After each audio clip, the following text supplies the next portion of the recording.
Hey everybody, it's Lon.TV, and we're taking a look today at the Logitech MX Brio 4K webcam.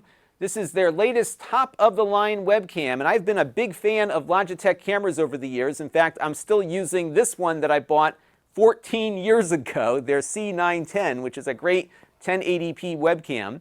Now this one, as I mentioned, is 4K. It'll do 4K at 30 frames per second or 1080p at 60 frames per second. And we're going to take a very close look at this and see what it's all about in just a second. But I do want to let you know, in the interest of full disclosure, that I paid for this with my own funds. All the opinions you're about to hear are my own. No one is paying for this review, nor has anyone reviewed or approved what you're about to see before it was uploaded. So let's get into it now and see what this new webcam is all about. Now the price point on this comes in at $199. This is a premium webcam, and it feels premium. It's got a metal design here, a nice glass lens. You even have this shutter that you can open and close with this dial on the front. It won't shut the camera off when you close the shutter, but it does block the lens at least, so that's something to think about. And I really like the mounting bracket here. I'll show it to you on my laptop in a second, but it's got a magnet on it to hold the camera in place. And when you take the camera off, you'll actually have the opportunity to screw it onto a tripod if you prefer. So if you have some special mounting bracket, you could use that instead of the one that it comes with. The camera is a bit on the heavy side, so if you do have a smaller laptop, it's going to weight things down a bit. To mitigate this slightly, at least to keep the camera from flopping off, they have an adhesive. They call it microsuction, that is here on the bottom, and this will stick to the back of your display. It won't leave any marks on the display. I've seen this substance on other products, and it's very sticky, but if it gets dirty, you can just get it wet, and that will clean it off and renew it. So you can move it around easily from laptop to laptop or monitor to monitor without worrying about the adhesive wearing out. It's not like a piece of tape or something like that. So it will hang on, I think, pretty decently, but again, it is much heavier than the plastic one that I've been using for the last 14 years. So you do have to be ready for that. It does have a USB Type-C port here in the back. They do give you a nice, long, thick USB-C cable in the box, but if you are connecting this to a USB-A port, you will need to get an adapter or another cable to do it. And you have to make sure that the port you're plugging into is USB 3 to support the 4K bandwidth if you are using the higher resolution modes here. I keep my camera plugged into a docking station, so I will be using a different cable for that. But it's a very nice high-quality cable that they've matched with this very high-quality build. Let me get this now attached to my laptop so you can see how it all comes together, and then we'll take a look at image quality. All right, so I've got it attached here to the back of my laptop, and I'm using that microsuction adhesive here to keep it secure. And it does stay on quite nicely here. In fact, you can very easily turn the camera here without it falling apart on you. Additionally, you can point it downward for that feature, which we'll look at visually here in a minute. And if you need to, you can just pop it off the magnet and go handheld if you need to. Of course, you got to keep it connected to your USB port. Now, one thing you'll notice is that the camera bounces around quite a bit because it is so heavy.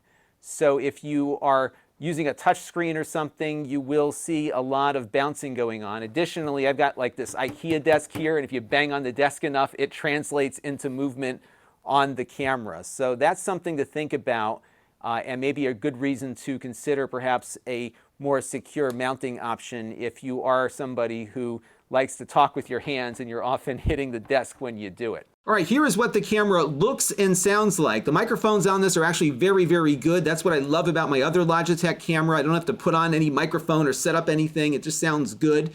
But what you're going to notice here on the visual side is that we're getting some banding right here.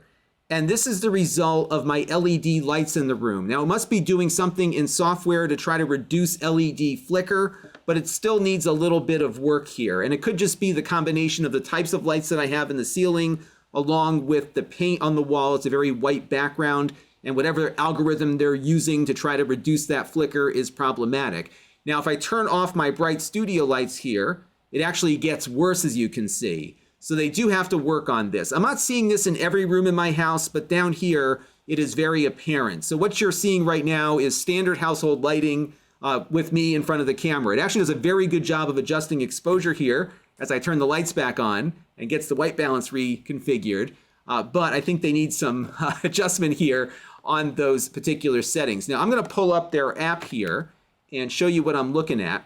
And there actually is a way to reduce this problem in the short term because they have an HDR mode, which I think does a great job of bringing out the dynamic range in a scene here, but it's creating the problem that you're seeing. So if I click this, it'll pause for a second, but the banding goes away. However, the image quality doesn't look as nice either. So they do need to fix this. I'm sure it is fixable, and I will come back and do an update if they do address it. But overall, I'm very pleased with the image quality out of the camera here, along with its audio quality. Let's take a look at a few other image samples that I took, and we'll switch back to my other mic. So here we've got a 4K backlit image, and as you can see, the camera does a very nice job of pulling me out of it, so not bad on that front.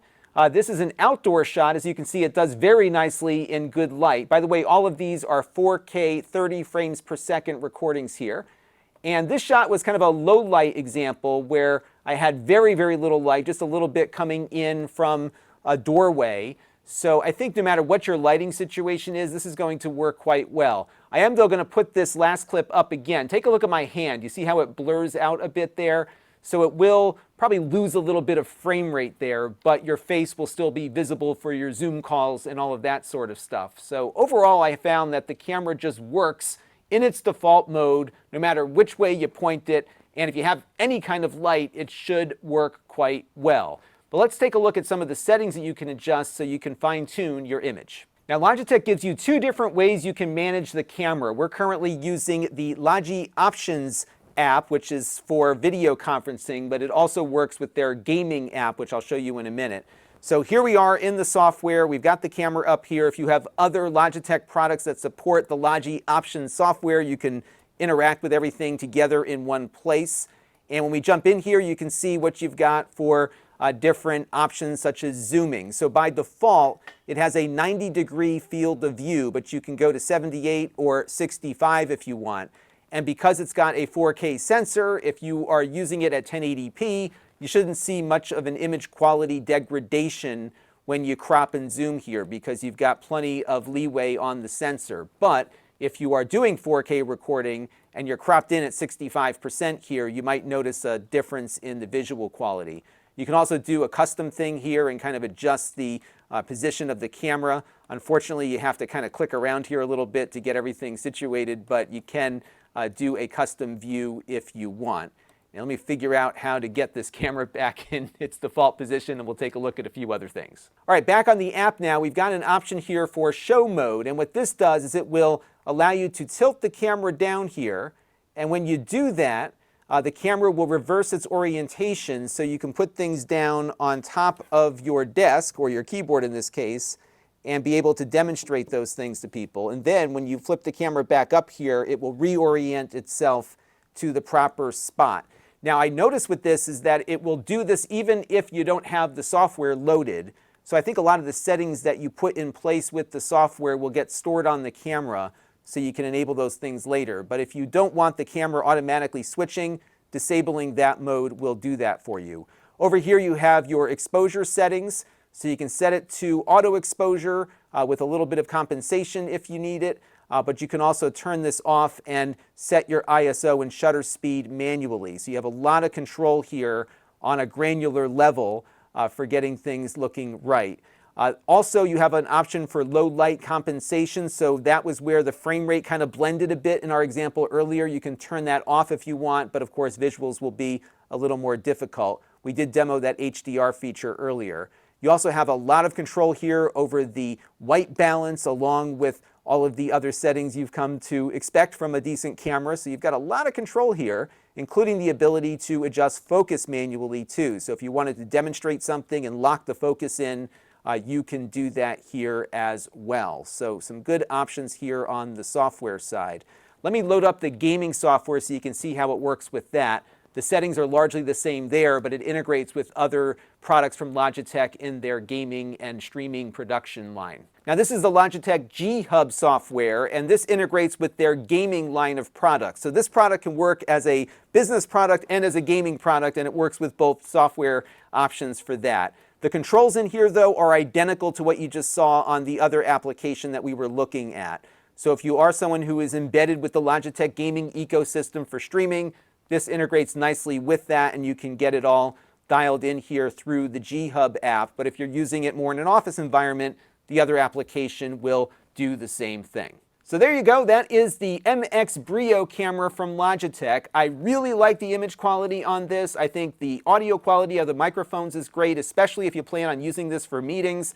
But they've got to get this LED banding issue resolved here, because this is very distracting, especially if you plan to use this for game streaming or something along those lines.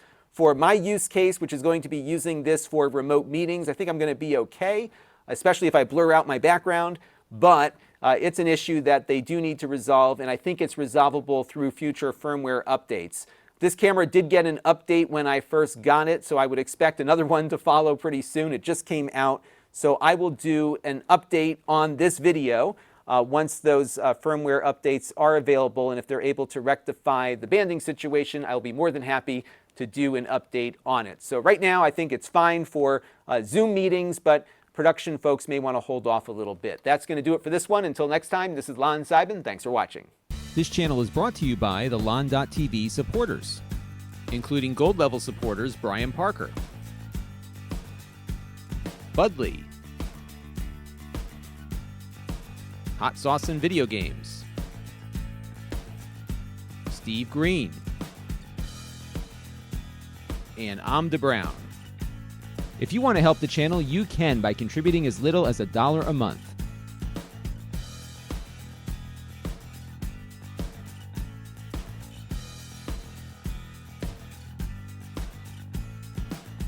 Head over to lon.tv/support to learn more.